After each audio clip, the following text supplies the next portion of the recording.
Hello guys and welcome back into a new brand video. In today's tutorial, I'm going to show you how to change your Steam region on the Steam app.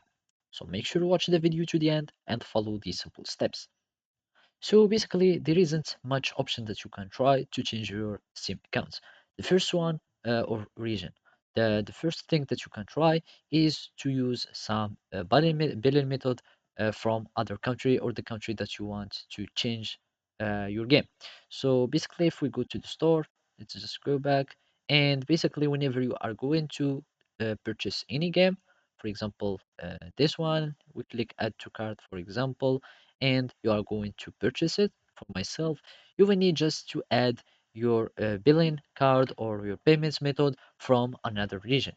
You can use some services that provide some other payments methods or that can provide you with some foreign cards or payments cards that you can try so you can be able to change your Steam region, or you can try to create a new Steam account using or from another region.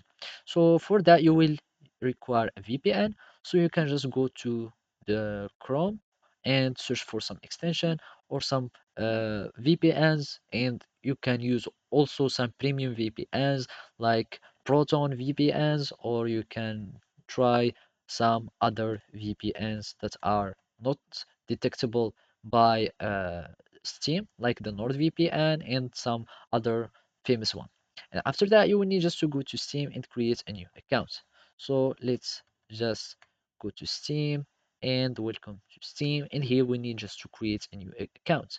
So here on the login, we click on create an account. So I can sign in and I want just to create an account. And basically here in the region, you will need just to change another one that will be similar on the server where you are connected with your VPN. After that, you will need just to click continue. You add your Steam region and you will be able to connect or to change your store region on Steam. So basically, this is how you can do it. Thank you for watching and see you next time.